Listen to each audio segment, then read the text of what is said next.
Ang dalagang anak ng gobernador ay nagpa siyang magpanggap bilang isang pulubi upang hindi siya madaling matagpuan ng kanyang ama. Sa hindi inaasahang pagkakataon, bigla siyang hinatak ng isang lalaki at sinabing, ito na ang pwede. Pagkatapos ay ipinakilala siya sa lola ng lalaki bilang kanyang fiancé o babaeng pakakasalan. Ngunit ano kaya ang mangyayari kapag nalaman nila ang tunay na pagkakakilanlan ng isa't isa? Ricardo, sinasabi ko sa'yo, kapag wala ka pang babaeng maipapakilala sa akin sa loob ng 1 linggo, mawawala sa'yo ang mana mo. Naiintindihan mo ba ako? Galit na sabi ni Don Alejandro kay Ricardo. Saan naman ako kukuha ng babaeng ipapakilala? At kailan nyo ba nakita na nagustuhan ko ang mga babaeng nakilala ko? Hindi ko na problema yan, sagot ni Ricardo na puno ng inis. Kung gusto mong manatili ang tiwala ng ating mga kasosyo at mailipat sa pangalan mo ang lahat ng ari-arian ko, sundin mo ang gusto ko, madiing utos ni Don Alejandro. Naiwan si Ricardo na malalim ang iniisip hanggang sa biglang pumasok sa kanyang isipan ang isang ideya. Napangiti siya at agad na kinuha ang telepono. Pilar, humanap ka ng isang babae mula sa mahirap na kalagayan. Kahit pulubi, basta siguraduhin mong hindi naman gasgasan ang itsura niya, utos niya sa kanyang sekretarya. Sir, saan po ba tayo makakakita ng pulubi na hindi gasgasan? Tanong ni Pilar na halatang nalilito. Kinokontra mo ba ako, Pilar? Sagot ni Ricardo na may diin. Basta magpatulong ka kay Roberto. Ngayon na. Opo, sir, sagot ni Pilar na walang nagawa kundi sumunod. Para kay Ricardo, ito na lamang ang tanging paraan upang makahanap ng babaeng papasa sa mataas na pamantayan ng kanyang lola Pesita. Ang kanyang lola ay kilala sa pagiging perfectionist, lalo na pagdating sa pagpili ng mga babae. Ayaw nito ng mga maarte, walang galang, o hindi marunong magdamit ng disente. Bilang nag-iisang tagapagmana ng Alcantara Mining Company at Alcantara Shipping Group of Company, si Ricardo ay kailangang magampanan ang kanyang tungkulin bilang CEO. Sa edad na 32, naipasa na sa kanya ang pamamahala ng kanilang negosyo, at sa loob lamang ng 1 taon, napalago niya ito ng husto. Ngunit sa kabila ng kanyang tagumpay, ang pagpapakilala ng isang babaeng pulubi sa kanyang lola ang tila pinakamahirap na hamon na kanyang haharapin. Ricardo, anong kalokohan ito? Saan ka makakakita ng pulubi na may taste? Tanong niya sa sarili habang iniiling ang ulo. Ngunit sa kabila ng lahat, determinado siyang magtagumpay sa planong ito. Ilang araw nang palaboy si Sheena sa mga lansangan. Sa araw-araw, ang kanyang pagkain ay puro pagpag, mga tirang pagkain mula sa mga mayayamang customer ng isang restaurant na madalas nilang tambayan ni Elena, ang dalagang nakilala niya mula nang maglayas siya mula sa kanilang tahanan.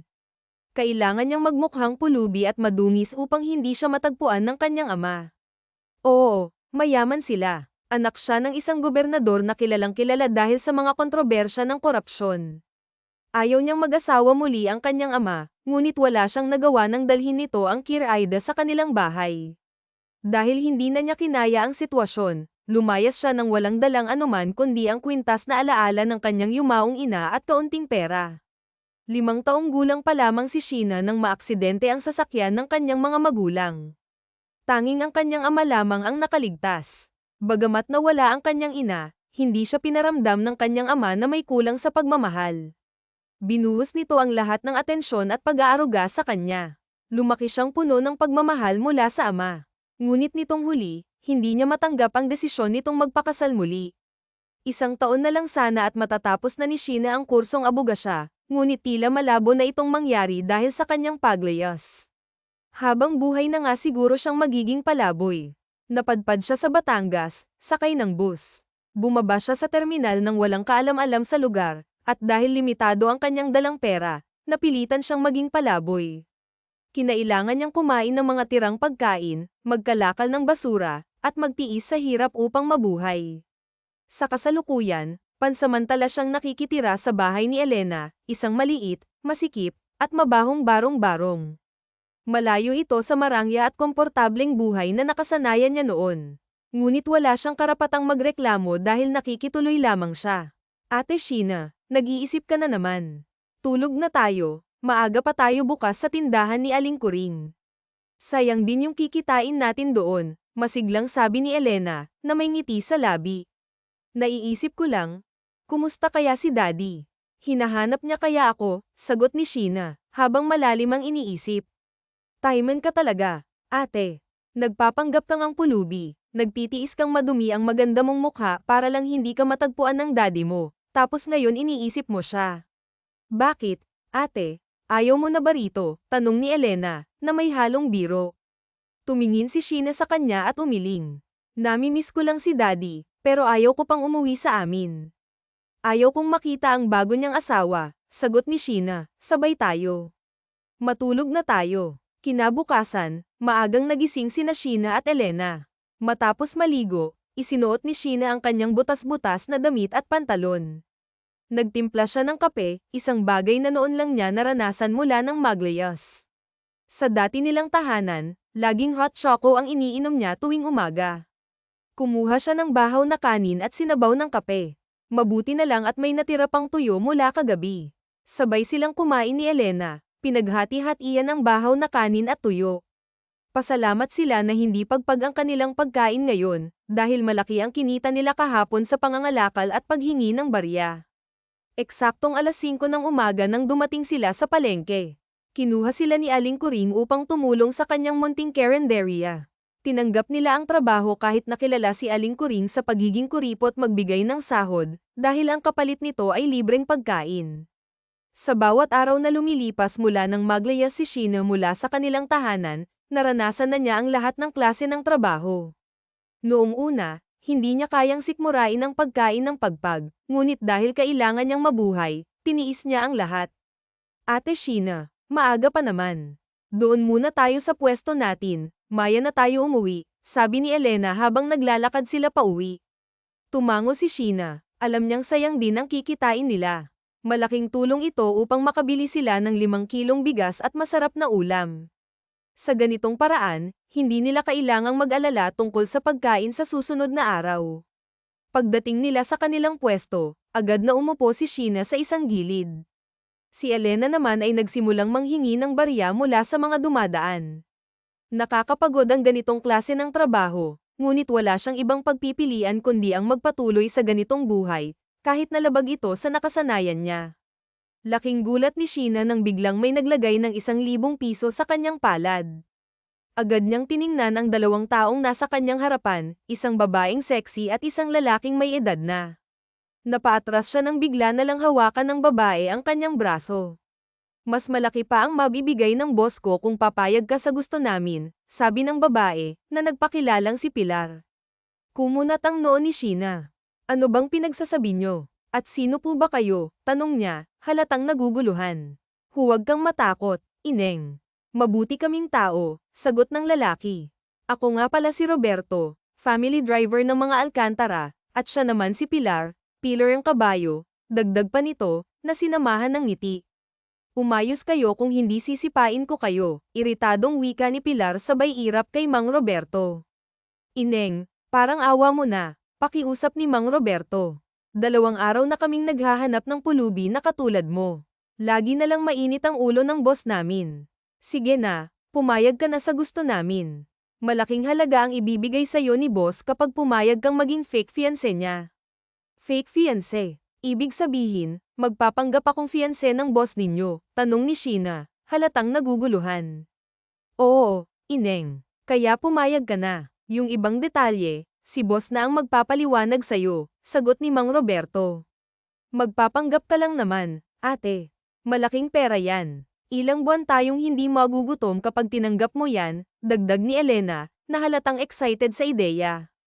Napaisip si Sheena, ngunit hindi na rin siya nagdalawang isip. Pumayag siya sa alok ng 2. Kahit hindi niya kilala ang mga ito, sumama pa rin siya. Tama si Elena, malaking tulong ang pera sa kanila. Ilang araw din silang hindi mamamaalamos sa kalsada o kakain ng pagkaing pagpag. Dinala siya ng 2 sa isang bakanteng bodega. Nang inag ang kanyang tuhod habang tumigil siya sa paglalakad. Sindikato ba kayo? Bakit dito niyo ako dinala? Tanong niya, halatang takot na takot. Hindi, Ineng. Gusto ng boss namin na dito kayo mag-usap. Huwag kang mag-alala, walang mangyayari sa'yo na masama, sabi ng lalaki na may bar itong tinig, dahilan upang lalo pang manginig ang katawan ni Sofia. Ipinikit niya ang kanyang mga mata at taimtim na nagdasal. Ito na ba ang pulubing nakita ninyo? Tanong ng isang lalaki na may matapang na boses. Lumapit ito sa harapan ni Sofia, na noon ay nakapikit pa rin, at hinawakan siya sa baba. Kahit madungis, mababakas pa rin ang natatanging ganda, may matangos na ilong, magandang hugis ng mga labi at kilay. Hindi ito mukhang pulubi. Dalhin siya sa bahay at bihisan. Pilar, mariing utos nito. Nagmulat ng mga mata si Sofia nang maramdamang wala na sa kanyang harapan ang lalaki. Hoy, sandali, sigaw niya, tinatawag ang lalaki. Sabi nitong mga alalay mo, babayaran mo raw ako ng malaki. Pumayag ako sa gusto ninyo dahil sa pera. Huminto ang lalaki at humarap sa kanya. Sa paglapit nito, hindi maiwasan ni Sofia ang mamangha sa taglay nitong kagwapuhan. Isang matipunong lalaki ang unti-unting lumapit sa kanya, na tila nagdadala ng presensyang nakakapangilabot at nakakabighani. Hindi ka rin pala mukhang pera, sabi ng lalaki na may bahid ng ngiti sa labi. Ganito ang usapan, 1,000,000 kapalit ng pagpapanggap mo bilang fiancé ko. At kung magaling kang umarte, dagdag na 1,000,000. Magsisimula ka bukas, at makukuha mo ang unang bayad sa parehong araw. Huwag kang atet, pulube, bulong ng lalaki kay Sofia, na agad namang umatras. May pamilya akong kailangang buhayin kaya kailangan ko ngayon ng pera. Mali ko bang isipin na naloko mo lang pala ako? Sagot ni Sofia na may taas kilay, kasabay ng pag-cross ng kanyang mga braso. Kita niya ang pagtaas-baba ng Adam's apple ng lalaki, ngunit imbes na matakot, mas lalo pa siyang naging matapang. Pilar, bigyan mo siya ng isang sakong pera, utos ng lalaki. Pero, boss, saan ako kukuha ng isang sakong pera? Tanong ni Pilar habang napakamot sa ulo. Sa bangko, sagot ng lalaki sabay talikod at naglakad palabas ng bodega. Umuwi si Sofia sa kanilang barong-barong na may ngiti sa labi. Bumili siya ng lechong manok at 1 kilong lechong baboy. Alam niyang gising pa sina Elena sa mga oras na iyon. Kahit na kumain na ang mga ito, bumili pa rin siya ng masasarap na pagkain. Matagal na niyang pangarap na makabili ng ganitong ulam para matikman man lang ng pamilya ni na Elena. Pagdating niya sa bahay, sakto namang kumakain pa ang mga ito. Tuwang-tuwa sila nang makita ang dala niyang pagkain. Itinabi ang pritong tilapia at agad na pinapak ang mga bagong ulam. Masaya si Sofia na makita ang mga taong kumupkop sa kanya na masaya rin. Bukas, maaga akong gigising, bulong niya sa sarili. Bibili siya ng groceries para sa kanila bago pumunta sa bahay ng lalaking iyon. Plano rin niyang maghanap ng mauupahang bahay upang makaalis na sina Elena mula sa mabahong lugar na iyon. Ibibili niya rin sila ng kumpletong gamit sa bahay at mabibigyan ng pangkabuhayan. Aasikasuhin niya muna ang paglilipat nila dahil sa gabi pa naman siya kailangan ng lalaking iyon. Panahon na upang makabawi siya sa kabutihang ipinakita ng pamilyang ito. Nung mga panahong wala siyang masisilungan, hindi nagdalawang isip ang mga ito na kupkupin siya. Ngayon, panahon na upang maibalik niya ang kabutihang iyon. Tulad ng nakasanayan, naligo muna siya bago mahiga sa kanyang higang kawayan. Noong una, dahil sanay siya sa malambot na kama, hindi siya makatulog dahil sa kirot sa likod. Ngunit, dahil alam niyang wala siyang karapatang magreklamo, tiniis niya ito. Sa totoo lang, lahat ng hirap ay tiniis niya mula nang maglayas siya. Sa lugar na ito, naranasan niya ang mga bagay na dati napapanood lamang niya sa telebisyon. Ngayon niya napagtanto kung gaano kahirap ang ganitong uri ng pamumuhay. Napakaswerte niya at ipinanganak siya sa isang mayamang pamilya, kung saan lahat ng gusto niya ay nakukuha niya agad. Ngunit para sa mga tulad ni na Elena, kailangang mamalamos at magpaalipin sa iba upang may makain. Sa kabila ng lahat ng ito, dito rin niya natutunang muling maging masaya, tumawa ng malakas, at maramdaman ang pagiging malaya. Dinala ni Pilar si Roberto at Sofia sa isang sikat na mall. Kinailangan pang magsuot ni Sofia ng sombrero at face mask upang hindi siya makilala. Pumasok sila sa isang kilalang butik at pumili ng mga damit na babagay sa kanya. Habang nasa fitting room, lihim siyang napangiti dahil isa ito sa mga paborito niyang butik noong hindi pa siya naglayas. Hindi na siya nagulat nang bilhin ni na Pilar ang lahat ng damit na nagustuhan niya. Pagkatapos ng kanilang pamimili, nagtungo sila sa isang salon. Inayos ang kanyang buhok at nilagyan ng makeup ang kanyang mukha. Pinili niya ang simpleng makeup na mas komportable siya. Eksaktong 7:00 ng gabi, suot ang isang simpleng puting dress na tinornuhan niya ng flat sandals, Dahan-dahan siyang naglakad papasok sa isang restaurant. Nasa likuran niya sina Pilar at Roberto. Habang palinggalinggi siya upang hanapin ang lalaking antipatikong iyon, nakita niya itong nakatayo sa gitna ng restaurant at papalapit sa kanya. Biglang tumigil ang mundo niya nang ngumiti ito sa kanya. Sa suot nitong yellow long sleeves na nakatupi hanggang siko, tila isang anghel na bumaba mula sa langit. Mabuti at tumupad ka sa usapan natin, sabi nito. Kanina pa naghihintay sina lolo at lola sa'yo. Ayusin mo na ang pag-arte mo kung hindi na natapos ni Ricardo ang sasabihin nang bigla siyang apakan ni Sofia sa paa. Aray, paulit-ulit ka kasi. Ilang beses ko nang narinig yan mula kay Pilar, tapos ikaw naman ngayon. Huwag kang mag-alala, hindi masasayang ang binayad mo dahil magaling akong umarte, sagot ni Sofia, halatang inis na sa paulit-ulit na paalala nito. Sa isip niya, antipatiko talaga. Porket kinuha nila ako sa kalye, akala nila wala akong utak. Kung hindi lang tayo nasa restaurant, baka naitapon na kita palabas. Hindi rin mapigilan ni Ricardo ang pagkainis. Ngayon lang siya nakaranas ng ganitong pakikitungo mula sa isang babae. Hinawakan ni Sofia ang kanyang damit at inayos ang pagkakabutones nito. Alam mo, sir, hindi bagay sa'yo ang nagsusuplado. Ang gwapo mo pa naman, pero nasasayang lang. Sige ka. Baka mabuking ka ng lolo at lola mo. Kinawit niya ang kanyang braso sa braso nito at ngumiti. Let's go, masigla niyang sabi. Nang makarating na sila sa harapan ng dalawang matanda, napahigpit ang hawak ni Sofia sa braso ni Ricardo. Hindi niya maiwasan ang kabahan habang tinitingnan siya ng mga ito mula ulo hanggang paa. Ngunit napawi ang kaba niya nang tumayo ang matandang babae at lumapit sa kanya nang nakangiti. Oh, ikaw pala ang babaeng kinahuhumalingan ng babero kong apo. Ang ganda mo, iya, sabi nito sabay beso sa kanya. Lola, huwag naman ninyo akong siran sa fiancé ko, baka mamaya niyan maniwala sa inyo. Fiancé? Aba, ibig sabihin, ikakasal na kayo. Alejandro, bilang ito sa asawang nakaupo. Narinig mo ba ang sinabi ng apo mo? May fiancé na siya, masayang wika ni Doña Letty. Ah, iya, Sofia po. Ma'am, pagpapakilala ni Sofia sa matandang babae. Kasing ganda mo ang iyong pangalan, iya. Ako nga pala si Doña Letty at siya naman ang esposo kong si Alejandro. Ricardo, ano pang tinatayo-tayo mo riyan? Umupo na kayo rito ng future apo ko. Ricardo pala ang pangalan ng antipatiko kong ito. Naku naman, kahapon niya nakikita ito pero ngayon niya lang nalaman ang pangalan. At, Sofia, iya. Pwede ko bang malaman ang apelyido mo at kung saan ka galing? Tumingin muna siya kay Ricardo, tingin na hinihingi ng tulong. Lola, pwede bang mamaya na ninyo tanungin si Sofia? Gutom na kami, awat ni Ricardo sa matanda dahil gutom na si Sofia. Naubos niya lahat na nasa kanyang plato at dahil ipinanganak at lumaki siya sa mayamang pamilya, alam niya ang tamang way ng paggamit ng tinidor at kutsara, kung paano kumain ang isang mayaman. Nahuli pa niya si Ricardo na nakatitig sa kanya.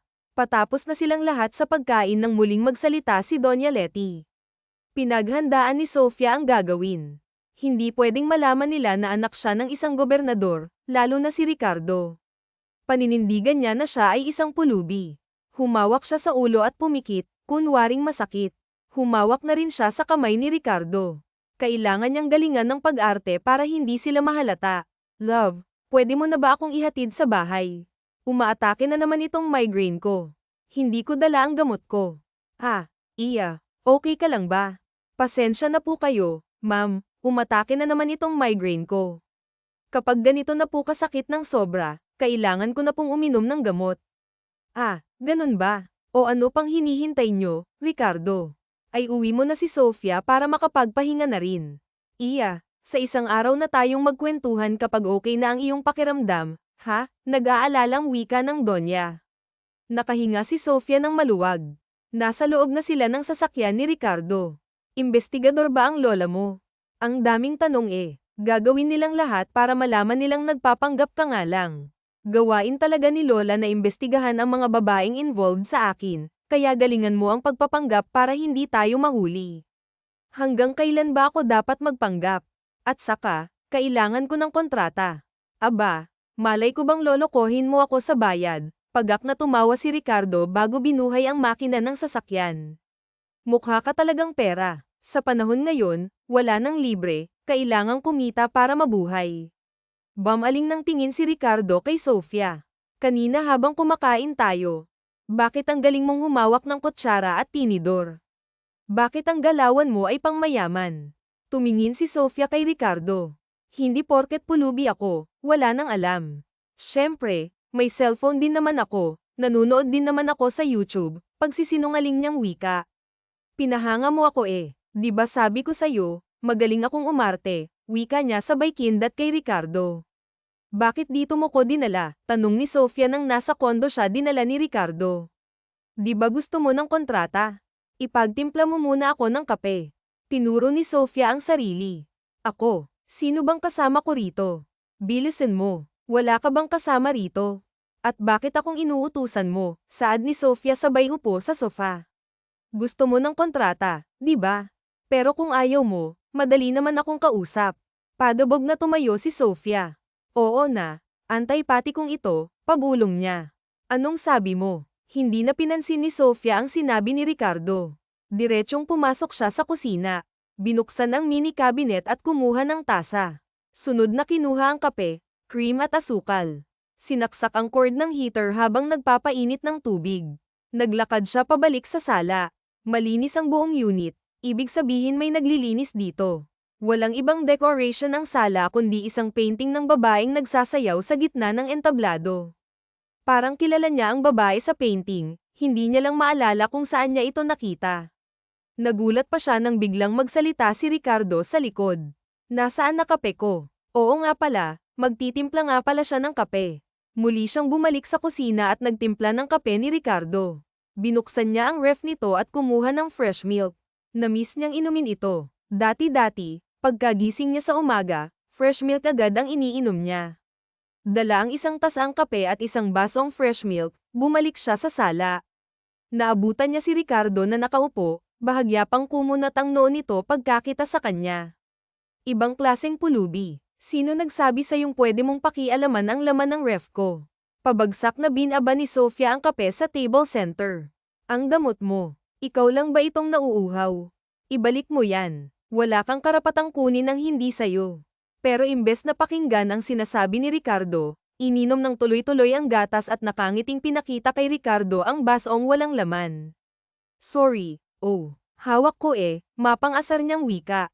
Kita ni Sofia ang pagkainis ni Ricardo sa kanya pero deadma lang siya. Dinampot niya ang folder na nasa tabi ng tasa, binuklat niya at kinuha ang laman. Basahin mong mabuti ang nakasulat dyan. Teka, marunong ka bang magbasa? Anong palagay mo sa akin, bobo? Matari niyang tanong. Hindi porket pulubi ako, wala na akong pinag-aralan. Para sa kaalaman mo, abuga siya ang kinukuha ko kung hindi mo ako binatukan. Siya ni Ricardo nang tumawa ito ng malakas. Aba, ayaw pa yatang maniwala sa akin. Isa pang pananakit mo sa akin, ihuhulog na kita rito sa building, galit na seryosong pika ni Ricardo habang hawak ang batok. Subukan mo at hindi mo matitikman ang tahong ko, bulong niya. Anong sabi mo? Ito na po, babasahin ko na po ng mabuti. Binasa niyang mabuti ang kontrata. Ayon dito, kailangan niyang magpanggap na fiancé sa loob ng 6 na buwan. Matatapos ang kanyang pagpapanggap kapag may makita na itong babaeng mamahalin. Wala ba talaga itong girlfriend o sagwapo nito? Imposibleng wala, o baka masama ang ugali kaya hindi tumatagal ang mga babae. Mukhang ang masama ang ugali. Kumunat muli ang noo niya sa huling nabasa. Bawal makipagrelasyon sa kahit sinong lalaki habang fiancé pa niya. Bawal lamandi sa iba at baka makita ni na lola at higit sa lahat, titira sila sa isang bubong. Teka lang, akala ko ba fiancé lang ang kailangan mo, bakit ngayon asawa na? Anong asawa? Basahin mo ang mabuti, iritang wika ni Ricardo sa kanya. Bakit kasi kailangan nating tumira sa iisang bubong? Gusto mo bang mahalata tayo ni Lola? Paano kung malaman ni Lola na doon ka sa kalsada nakatira?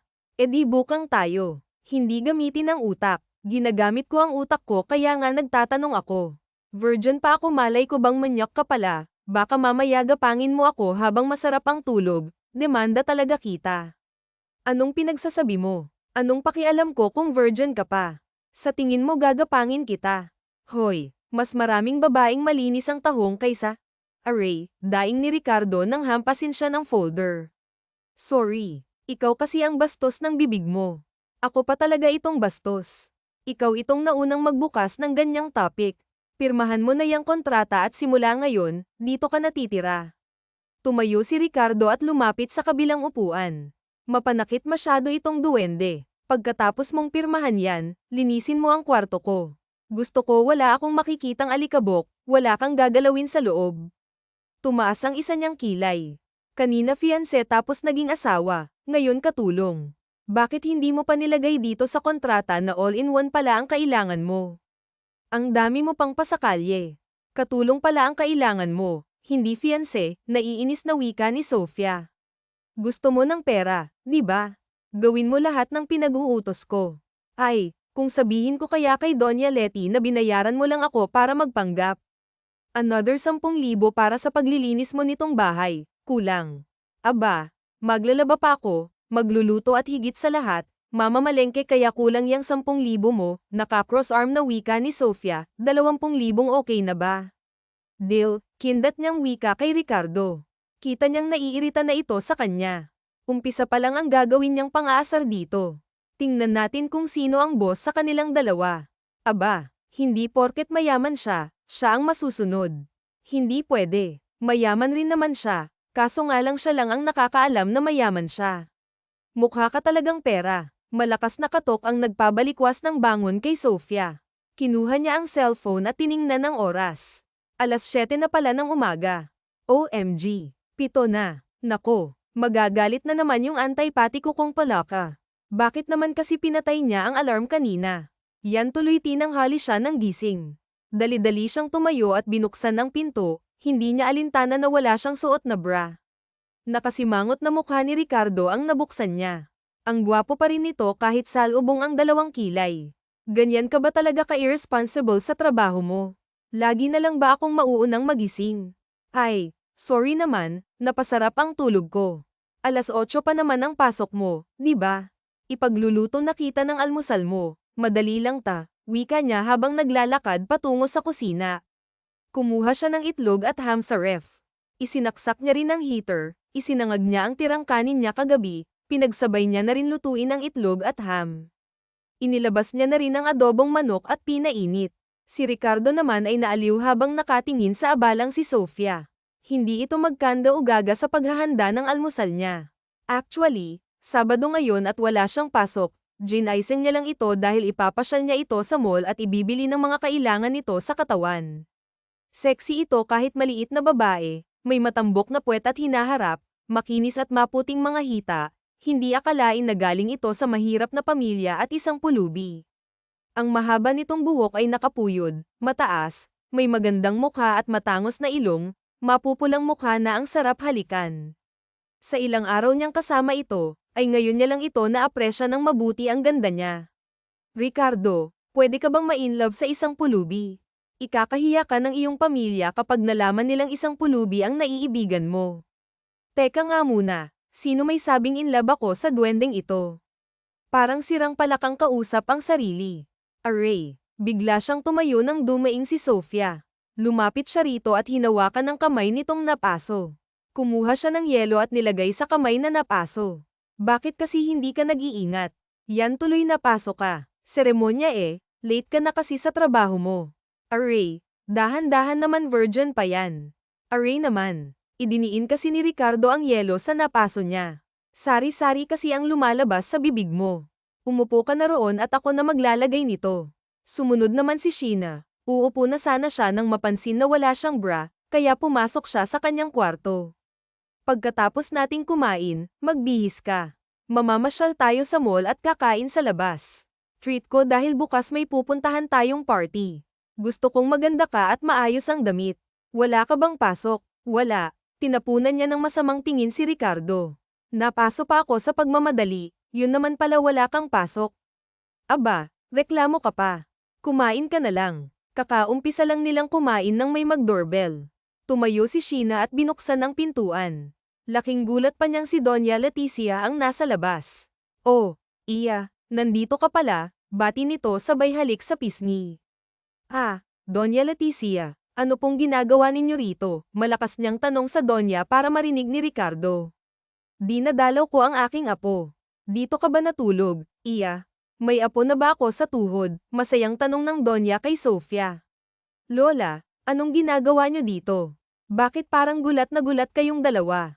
Masama bang dalawin ang aking poging apo? Kunot noong tanong nito at pumasok sa loob. Nagkatinginan sina Sofia at Ricardo. Mukhang kailangan na naman niyang umarte sa harap ng Donya. Ah, ma'am, halika na po sa kusina, mag-almusal na po tayo. Love, halika na, para kapanipaniwala ang kanilang pagpapanggap, niyakap niya ang kanyang braso sa baywang ni Ricardo. Ramdam ni Sofia ang pagkagulat ni Ricardo kaya naman pinisil niya ang baywang nito. Ricardo, bakit hindi mo sinasabi sa amin ng lolo mo na dito na pala natutulog itong si Sofia, apo?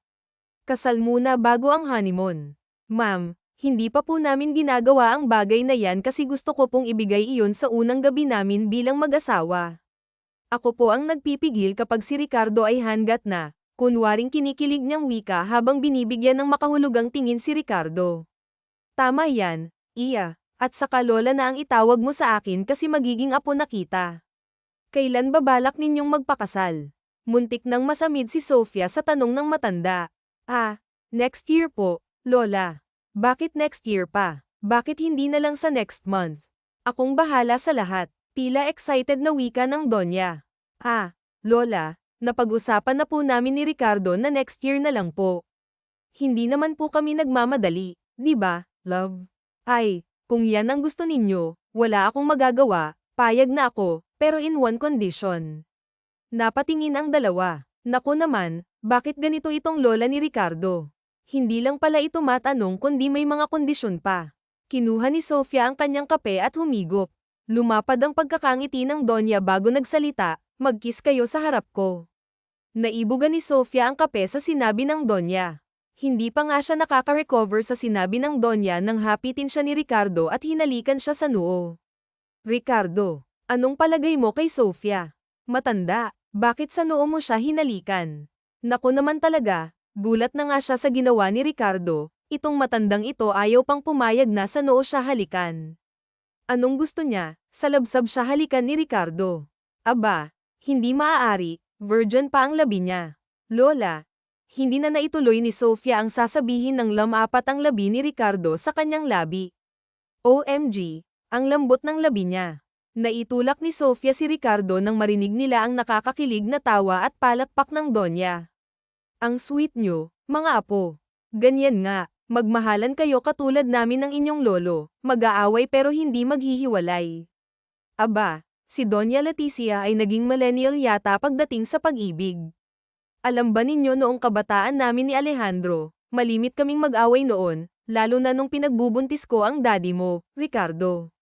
Pero dahil mahaba ang pasensya ni Alejandro, sinusuyo niya ako bago matulog.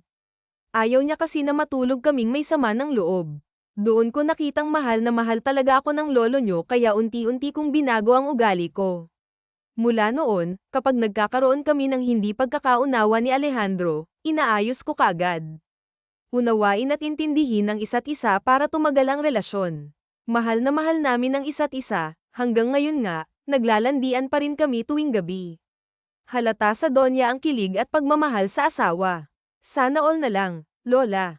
Kinikilig naman po ako. Sana po ganyan kami ni Ricardo, di ba, love? Kindat niyang wika kay Ricardo. Oo naman, love. Kung gusto mo, gawin na natin ngayon yung ginagawa ni na lola na landian. Pinlak ni Sofia ng mata si Ricardo. Love, di ba may pupuntahan tayo? Kaya mamayang gabi na iniisip mo. Ah, mga apo, kasal muna bago landian. Iniinggit ninyo kami, eh. By the way, kaya ako pumunta dito para ibigay ito. Isang birthday party para sa amiga namin ng lolo ninyo. Gusto ko pumunta kayong dalawa. Ipapakilala natin sa lahat si Sofia. Muli na namang nagkatinginan sina Ricardo at Sofia, tumango si Ricardo kaya pumayag na rin siya. Araw ng Lunes, maagang gumising si Sofia para ipaghanda ng almusal si Ricardo. Mula nung dumalaw sa kanila si Donya Leticia, ay nakikita niya ang pagiging sweet nito sa kanya. Sa tuwing kakain sila, pinaglalagay siya nito ng pagkain sa plato. Sinamahan pa siyang mag-shopping at binili lahat ng gusto niya. Kinikilig siya sa ginagawa ni Ricardo, nai-inlove na nga yata siya eh. Pero kailangan niyang pigilan ang sarili habang maaga pa dahil isa lamang siyang pulubi sa tingin ni Ricardo at malabong magkakagusto ito sa kanya. Sofia, huwag ka nang anghibang. Ginagawa niya lang lahat iyan dahil kailangan ka niya. Alalahanin mong bayad ka na para sa serbisyo mo, at malabong magkakagusto siya sa'yo. Pulubi ka lang at siya ay mayaman. Mayaman din naman ako noon, wika niya sa sarili. Laking gulat pa niya nang may mga brasong pumulupot sa kanyang baywang. Love, gutom na ako, may meeting pa ako, bulong ni Ricardo sa kanyang tainga. Kung hindi lang sila nagpapanggap, masarap sa pakiramdam na yakap ka at tinatawag na love ng taong gusto mo. Tinanggal niya ang brasong nakapulupot sa baywang niya at nakangiting humarap dito. Umupo na po kayo, kamahalin, at ipagkain na kita. Isang mabilis na halik sa labi ang tugon sa kanya ni Ricardo. Tila gustong lumabas ng kanyang puso sa sobrang kilig na nararamdaman. Sana ganito na lamang sila, yun bang walang pagpapanggap? Pwede mo ba akong dalhan mamaya sa opisina ng lunch? Nakakasawa na kasi ang pagkain sa kantina, paglalamang sa kanya ni Ricardo.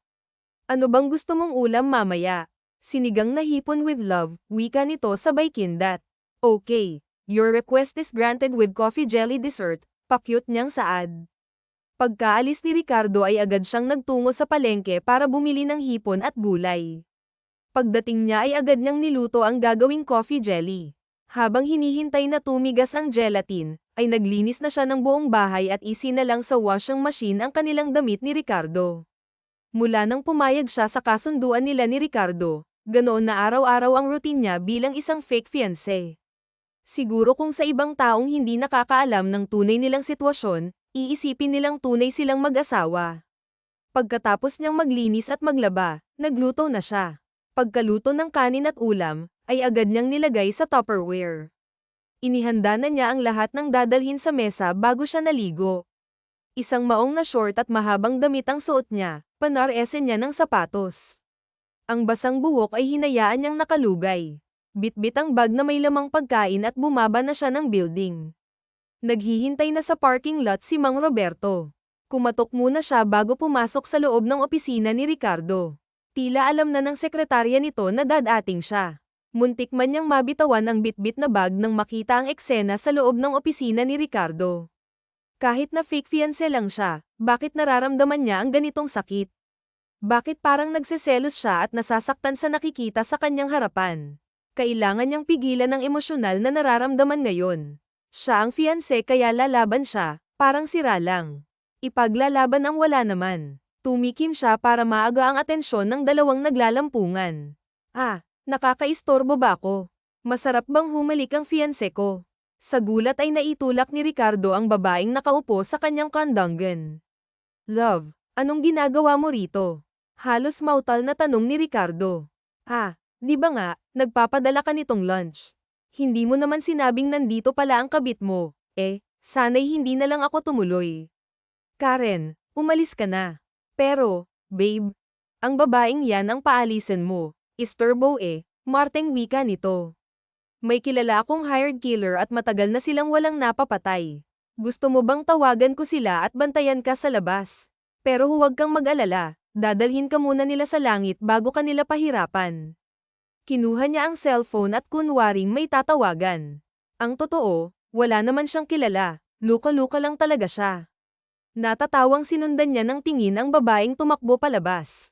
Ang galing niya talagang gumawa ng kwento. Pang best actress naman, Judy Ann Santos yata ito. Love, ang galing mo. Kanina ko pa kasi yun pinapaalis pero ang kulit, ayaw umalis. Love ka dyan. At sa nakita ko kanina, gustong-gusto mo naman ang ginagawa sa iyo ng haliparot na yun, hirap niya kay Ricardo. Ang landi mo, pati dito sa opisina. Inilapag niya ang dalang bag sa table. Center, hindi mo man lang naisip na may fiancé ka. Hindi ka man lang naghanap ng mas maganda sa akin parang puwet ng kaldero ang mukha nun nagseselos ka ba? May pilyong ngiti sa labing tanong ni Ricardo. Ako, magseselos. In your dreams. Ang ganda ko para pagsiyosan siya. Ang totoo, nagseselos siya sa nakita pero wala siyang karapatan dahil nagpapanggap lang naman sila. Kinakabahang lumapit si Sofia sa braso ni Ricardo.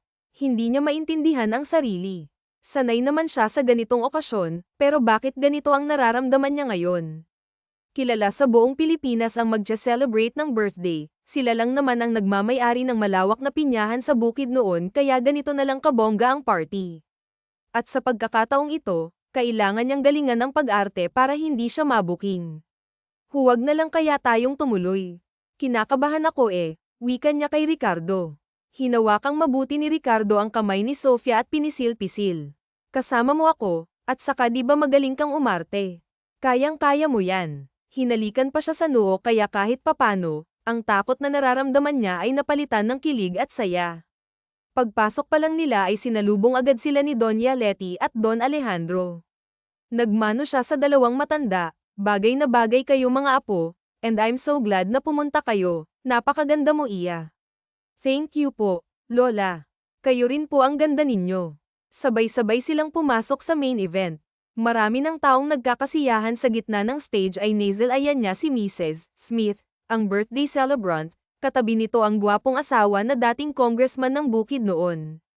Balita niyang may dalawa itong anak, isang babae at isang lalaki, at hanggang ngayon ay single pa rin ang anak nitong babae.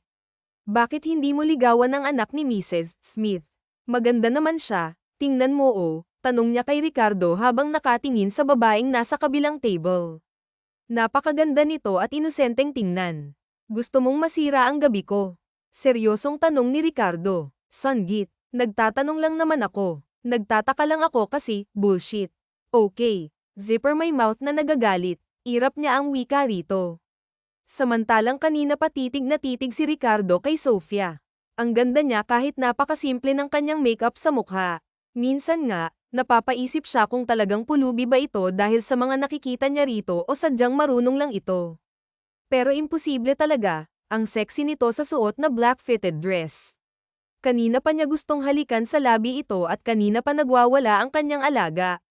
Sinundan niya ng tingin ang dalawa habang pinapakilala ng kanyang lola si Sofia sa mga amiga at amigo nito, lalong lumitaw ang ganda nito. Lalong lumitaw ang ganda nito kapag nakangiti dahil lumalabas ang dalawang maliit na dimple sa magkabilang pisngi. Tumayo siya nang tawagin siya ng kanyang lola. Agad niyang hinapit si Sofia pagkalapit niya rito at dinampian ng halik sa pisngi. Kailan ba ang kasal niyo? Ay ho. Ang swerte mo at napakaganda ng fans mo, tanong ng kanyang ninong. Baka makuha pa iyan ng iba sa iyo tulad ng nangyari sa inyo ni Elise. Ang tinutukoy nito ay ang anak ni Mrs. Smith. Biglang napatingin si Sofia kay Ricardo. Ngayon alam na niya kung bakit ayaw pag-usapan nila si Elise, may nakaraan pala ang mga ito. Kita niya ang pag-igting ng panga ni Ricardo kaya hinawakan niya ito sa kamay. Hindi po mangyayari na maaga ako ng iba. Mahal ko po si Ricardo at ramdam ko rin naman na mahal ako ni Ricardo, right, love? Hindi po dapat ako matakot, ninong dahil ibang-iba si Sofia sa kanila, hindi ako nito iiwan dahil lang sa pangarap at traditions. So, iniwan pala siya ni Elise dahil sa pangarap at tradisyon ng pamilya nito.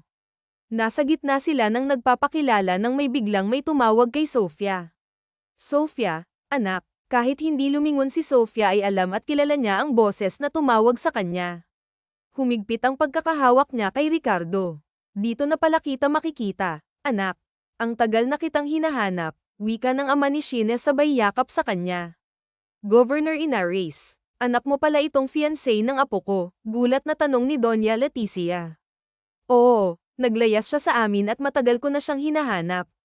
Dito ko lang pala makikita. Oh, it's big revelation, at dapat nga palang matuloy ang kasal. Kasal? Oo, hindi mo ba alam na fiancé ni Ricardo ang dalaga mo? Nanginginig ang buong katawan ni Sofia dahil sa nangyayari. Ramdam niyang tinatanggal ni Ricardo ang kanyang nakahawak na kamay. Umiling-iling siya at nagmakaawang tumingin dito ngunit kita niya sa mga mata nito ang galit. Ricardo, please, magpapaliwanag ako, naluluhan niyang wika kay Ricardo. Anong ipapaliwanag mo? Naniloko mo ako, galit nitong wika sabay alis. Walang oras na inaksaya si Sofia at sinundan si Ricardo kahit na pinagtitinginan na sila ng mga tao. Ricardo, sandali, makinig ka naman muna. Galit na humarap ito sa kanya. Tapos na ang pagpapanggap mo bilang fiancé ko. Ako na ang baalang magpaliwanag kina Lola. Ang natitirang kabayaran sa serbisyo mo ibibigay sa iyo ni Pilar kahit hindi mo naman kailangan. Huwag na huwag ka nang magpapakita sa akin. Kita sa mga mata ni Ricardo ang galit. Ricardo, mahal kita, lakas loob niyang wika. Bahala na kung magmumukhang tanga siya, ang importante na sabi kay Ricardo ang nararamdaman niya sa maikling panahon nilang magkasama, minahal na niya ito. Ngunit hindi pinansin ni Ricardo ang sinabi ni Sofia, tuloy-tuloy siyang lumabas ng event at nagdiretso sa kanyang sasakyan. Ayaw na niyang marinig ang kasinungalingan ni Sofia. Sa isang mamahaling bar nagdiretso si Ricardo, gusto niyang malasing at ilabas ang sama ng loob. Pagdating niya sa loob ay sumalubong sa kanya ang ingay at usok na nagmumula sa bar. Ricardo, bro, himala at ngayon ka lang ulit nakita rito. Problema ba? Kinuha niya ang basong may lamang alak at tinungga, at dahil sa ay nasa alak ang kanyang katawan, hindi man lang nakaramdam siya ng pait sa lalamunan. Kahit anong iwas ko sa mga babaeng may kinalaman sa mga politika, pero bakit kusang lumalapit sila sa akin? Alam mo naman siguro ang isyo ko sa mga politika na yan. Sila ang dahilan kaya nakipaghiwalay sa akin si Elez. Si Elez ang long-time girlfriend niya. Nang dahil sa ama nitong congressman, pinaghiwalay sila. Dahil mahal niya si Elez, pinaglaban niya, pero pinabugbog siya ng ama ni Elez at kinulong sa bodega ng 2 araw. Pinakawalan lang siya noong nakaalis na si Elez papunta sa ibang bansa. At hindi pa nagtatapos doon ang pagkadisgusto niya sa mga politiko. Sila ang dahilan kaya naghihirap ang bansa ngayon dahil sa sila ay may mga corrupt. Kung maganda lang sana ang patakbo ng mga politika na iyan dito sa bansa, sana maganda ang takbo ng buhay ng mga tao. At sila rin ang dahilan kung bakit muntik nang ipasara ang kanilang negosyo na mining corporation kaya malaki ang galit niya sa mga politiko na iyan. Pinanggako niya sa sarili noon na hindi na siya may involved sa mga iyan, pero bakit ngayon? Heto na naman, kahit anong iwas niya, kusang lumalapit sa kanya. At ngayon, puso niya naman ang kalaban. Bakit bro, I love ka na naman sa ibang anak ng politiko? Bakit kung kailan natutunan ko na siyang mahalin, saka ko naman malalaman ang totoo? Ayaw ba talaga akong tantanan ng mga politiko na iyan, wika niya sabay inom ng alak. Alam mo bro, win na siguro yan para ibahin mo ang tingin sa ibang politiko. Hindi lahat ay kayang manakit, magnakaw sa kaban ng bayan, umibig. Ibigan mo ba kaya ang anak ng napapabalitang corrupt na si Mr. Inares? Kanina halos ipagsisigawan ko na sa party na mahal ko siya, ipakita kay Elez at sa pamilya nito na okay na ako, na kaya kong maghanap ng babaeng makakasama ko habang buhay. Totoo, mahal ko na si Sheena, pero anak siya ng isang politiko, may lungkot sa matang wika ni Ricardo. Sheena Inares ba ang tinutukoy mo? Tumango si Ricardo. Kilala mo siya, hindi lang kilala, kundi kilalang kilala. Inaanak ng mommy ko yun at kaibigan ni Stephanie. Matagal na hinahanap ni Tito dahil naglayas siya mula noong nag-asawa ulit si Tito. Yun pala, nasa'yo. Bakit siya naglayas sa kanila? Hindi kasi matanggap ni Sheena na nag-asawa ulit ang Tito Raul. Kaya naisipan niyang maglayas. Ilang buwan din siyang pinaghahanap ni Tito pero hindi siya makita. Matalinong bata si Sofia. Katunayan, abogado siya. Ang kinukuha niya dahil gusto niyang ipagtanggol si Tito laban sa mga naninira dito. Bro, hindi totoong corrupt si Tito. Kami mismo ang magpapatunay sa'yo. Kagagawan ng kanyang kalaban ang lahat. Isang mabuting ama at gobernador si Tito. Marami na siyang natulungan, maraming estudyante ang nabigyan niya ng libreng scholarship at minsan galing pa yun sa kanyang bulsa. Napabuntong hininga si Ricardo sa nalaman. Ang buong akala niya kasi ay isa itong corrupt, nababasa niya sa mga news, yun pala ay fake news. Paanong napapanta sa'yo si Sofia? Teka, hindi ka magkakaganyan kung walang something sa inyo. Kayo na ba? Nagtatakang tanong ni Jeff. Nagpanggap siyang pulubi kaya ko siya nakilala. Pinagpanggap ko siyang fiancé ko para hindi mawala sa akin ang kumpanya at ang tiwala ni na Lola. Pero hindi ko akalain na mamahalin ko pala siya. Pinagtabuyan ko siya bro dahil anak siya ng mga Inares. Alam mo naman na may issues ako sa mga politiko, paliwanag niya kay Jeff. Kung talagang mahal mo siya, bakit hindi mo sundan? Mabait si Tito, hindi mo mararanasan yung naranasan mo kay Mr. Smith. Paano ko kaya siya susundan hindi ko alam kung saan siya hahanapin at hindi ko alam ang bahay nila, tumayo si Jeff. Sasamahan kita. Wala silang inaksayang oras at agad na umalis, ngunit bago sila pumunta sa bahay ni Sheena ay dumaan muna sila sa kanyang kondo para sakaling nandoon si Sofia. Ngunit pagpasok niya sa loob ay sumalubong ang katahimikan ng buong bahay. Lalo siyang nanlumo nang makitang wala si Sofia sa loob ng kwarto. Napaupo siya sa kama at napahilamos sa mukha. Ang tanga mo, Ricardo. Hinayaan mong mawala na naman ang babaeng mahal mo. Sinaktan mo pa. Lalo kang magiging tanga kung hindi pa tayo aalis. Sigurado akong nasa kanilang bahay si Sofia kaya tumayo ka na, Ricardo, sermon ni Jeff. Agad silang nakarating sa bahay ni na Sofia. Pagpasok nila sa loob ay sumalubong sa kanila si Governor Inares. Magandang gabi po, Tito. Si Sheena po ba? Magalang na tanong ni Jeff. Mula rito ang anak ko, Gov. Nakikiusap po ako. Kailangan ko pong makausap ang anak ninyo. At sino ka? Ricardo Montemayor po, apo ni na Don Alejandro at Doña Leticia. Narito po ako para sa anak ninyo. Mahal ko po si Sheena kaya nakikiusap po ako. Ikaw pala ang dahilan kung bakit umiiyak ngayon ang anak ko. Sinaktan mo ang yunak ako, galit na sigaw ni Governor. Ikinwento ni Ricardo kung bakit nasaktan niya si Sofia at kung paano sila nagkita. Halos mahabag naman si Governor sa nalaman. Sa mga oras na ito, nasa probinsya na ang anak ko. Hinatid siya ng chopper kanina. Kung mahal mo ang anak ko, sundan mo siya at patunayan mo sa akin ang tapat mong hangarin. Aasahan kong pagbalik ninyo ay may apo na ako. Intindi, Tito, sobra kayong excited sa apo. Hindi po ba kasal muna bago honeymoon, natatawang sabi ni Jeff. Pabalik na mamaya ang chopper dito, inom muna tayo. Gusto kong makilala itong magiging manugang ko. Malayang pinagmasdan ni Sofia ang mga batang kanina pa walang sawang nagtatampisaw sa tubig. Ang saya nilang pagmasdan, makikita sa kanilang mga mata ang sobrang saya at tuwa. Pangarap niyang magkaroon ng isang kumpletong pamilya, ngunit hindi iyon nangyari nang biglang mawala ang kanyang mommy.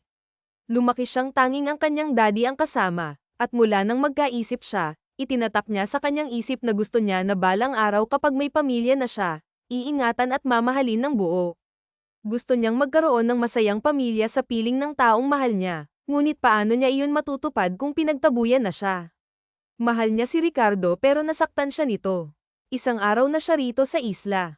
Tumuloy siya sa kanyang yayang Mideng. Dito siya nagtungo matapos pagtabuyan ni Ricardo. Dito niya kakalimutan ang taong naging bahagi ng kanyang buhay. Alam niyang mahihirapan siya, ngunit kailangan niyang gawin. Mahal niya si Ricardo, pero nasaktan siya rito. Napapitlag pa siya nang may batang lumapit sa kanya at may inabot na bulaklak. Ate ganda, may nagpapabigay po, wika ng isang batang babae sa kanya. Kumunat ang kanyang noo. Sino naman ang magbibigay sa kanya ng bulaklak? Wala naman siyang kilala rito kundi si Yayang Mideng lang. Lalong kumunat ang kanyang noo ng sunod-sunod na may batang lumapit sa kanya at nagbigay ng bulaklak. Ate ganda, tumingin po kayo sa likod ninyo, nakangiting wika ng bata sa kanya. Dahan-dahan siyang lumingon at ganun na lang ang pagkagulat niyang nakaluhod sa kanyang harapan si Ricardo. Ricardo, anong ginagawa mo rito? Sofia, alam kong nasaktan kita. I'm very sorry.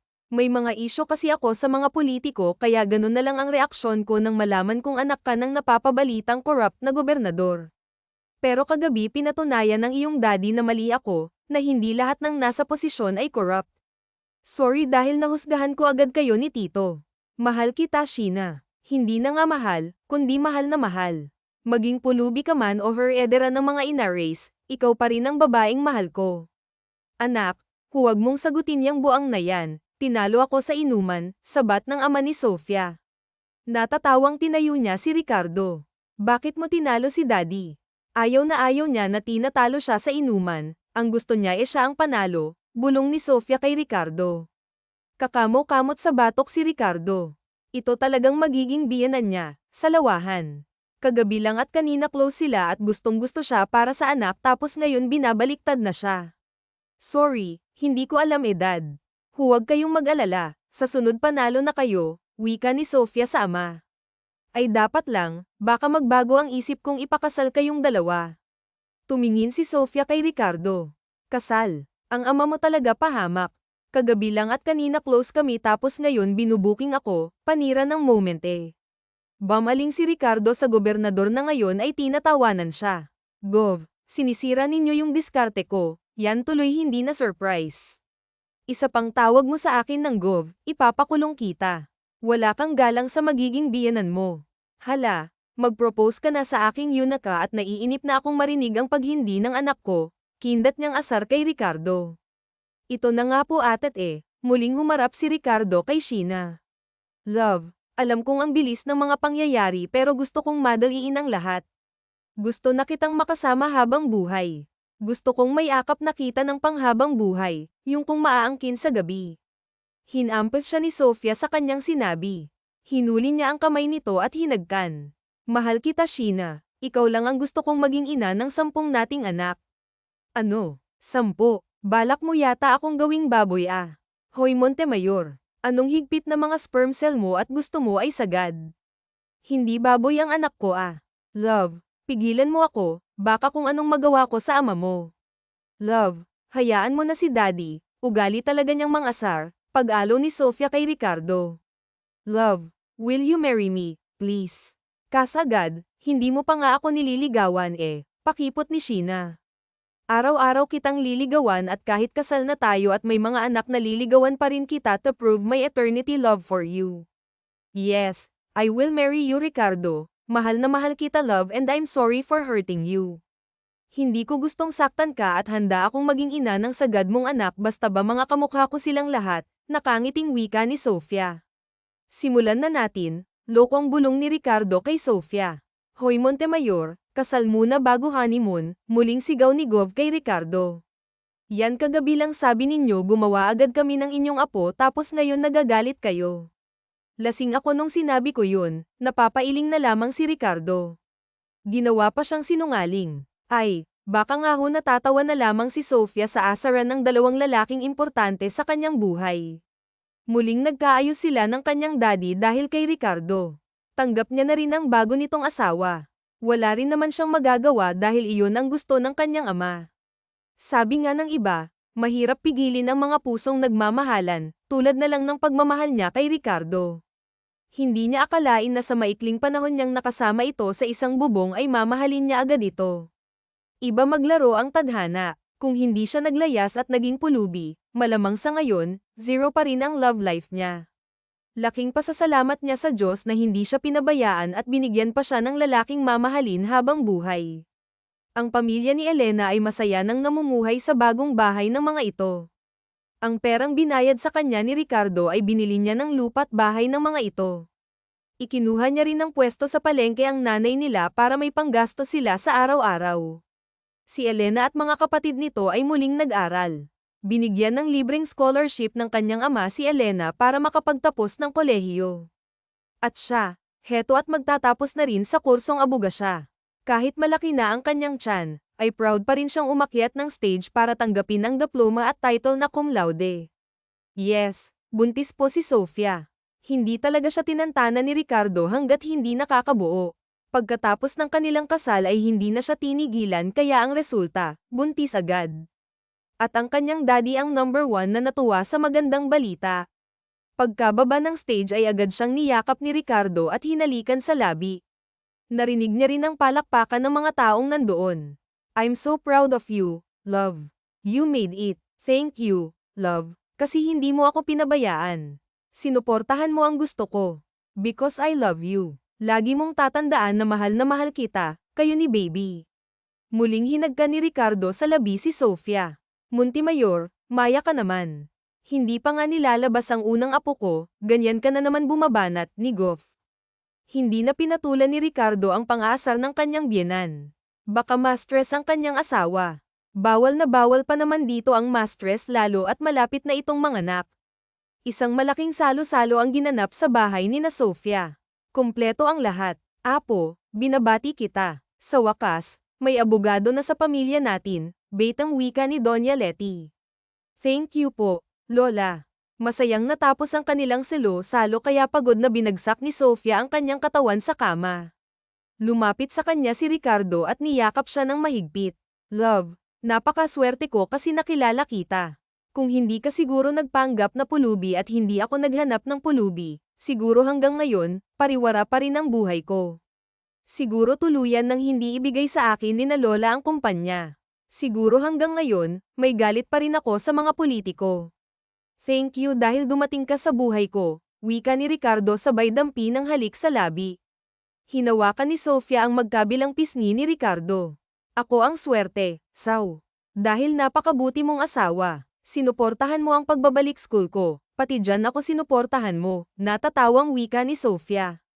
Ikaw ang pinakamagandang nangyari sa buhay ko, baby. Sigurado kung hindi mo ako pinagpanggap na fiancé mo, malamang nasa kalsada pa ako, isang magandang pulubi. Laking pasasalamat ko sa Diyos na ikaw yung naging asawa ko at ama ng ating anak at magiging anak pa. Lagi mong tatandaan na mahal po kita, madamdaming wika ni Sofia. Muling naglapat ang kanilang mga labi. Naging malikot na rin ang mga kamay ni Ricardo at ramdam ni Sofia na nangangailangan ito ng kanya ng aruga. Walang pagtutol na binigay niya ang kanyang sarili sa asawa. At dahil medyo may kalakihan na ang kanyang tiyan, buong ingat siyang inangkin nito. Moon, my love, wika ni Ricardo habang abala sa ginagawa. Hindi naman alam ni Sofia kung saan kakapit dahil sa sarap na pinapadama sa kanya ni Ricardo. Ricardo, helanghing ni Sofia ng paglaruan ang kanyang magandang tanawin. Nasa bunutan niya si Ricardo nang marating nila ang rurok ng kaligayahan. I love you, love. I love you too. Matuling lumipas ang araw at buwan. Nagsilang si Sofia ng isang batang lalaki. Pagkasilang niya ay nagtrabaho na siya sa kumpanya ni na Ricardo. Tinutulungan niya si Ricardo upang lumago pa ang kanilang kumpanya at para mas maraming tao ang mabigyan ng trabaho. Nagtatag na rin siya ng charity para sa mga taong nakatira sa lansangan, mga taong walang tirahan, walang makain. Lahat ng pulubing makikita nila ay dinadala sa kanyang charity home. Doon, kumpleto sila. May sariling higaan, banyo, 3 beses makakain sa loob ng isang araw. Binigyan din nila ng pagkakakitaan ang mga matatanda upang may sarili silang pera. Ang mga bata ay pinag-aral nila upang makaahon sila sa hirap. Ang sarap sa pakiramdam na makatulong sa ibang tao. Alam niya ang pakiramdam na walang bahay, walang makain. Naiintindihan niya rin ang mga ito kung kailangan nilang mamaalamos upang may makain. Hindi nila ginasto ang ganitong buhay pero dahil maraming mapagsamantala sa lipunan, napipilitan silang gawin ang mga bagay na hindi dapat. Sa tulong rin ng kanyang ama, nagpatayo sila ng mga bahay para sa mga pamilyang nakatira sa lansangan at sa ilalim ng tulay. Masaya niyang pinagmasdan ang mga batang naglalaro sa bakuran kasama ang 2 niyang anak. Ito ang gusto niya, ang isang malaking pamilya. Ang saya-saya nila kahit salat sila sa hirap. Uwi ka ni Sofia kay Ricardo, ikaw ang naging daan upang maging masaya sila. Iniligtas mo sila sa tiyak na kapahamakan sa kalsada. You have a big heart for the poor people. I'm so proud of you, my love. Kung hindi ko pa naranasan ang buhay sa kalsada, hindi ko sila mauunawaan. Dati kasi galit ako kapag may nanghihingi sa akin ng barya. Nung naging pulubi ako, doon ko nasabi sa sariling kailangan kong kumain at mabuhay. Kahit hindi ako marunong at nahihiya, kinapalan ko ang mukha ko para lang may makain, naluluhan niyang wika. Hindi kasi biro ang pinagdaanan niya noon sa lansangan. Love, sa sunod kasing maglalayas ka, siguraduhin mong marami kang pera. Yan tuloy, napagkamalan kitang pulubi, birong wika ni Ricardo sa asawa sabay kaprito. Mommy, Daddy, nagtatakbong tawag sa kanila ng kanilang 2 anak. Wala na siyang mahihiling pa. Binigay na ng Diyos ang pamilyang hinihingi niya, isang masaya at buong pamilya. Sa ngayon, masaya na silang nabubuhay kasama ng kanilang mga anak. May balak nga yatang tuparin ni Ricardo ang sinabi niya dahil buntis na naman siya sa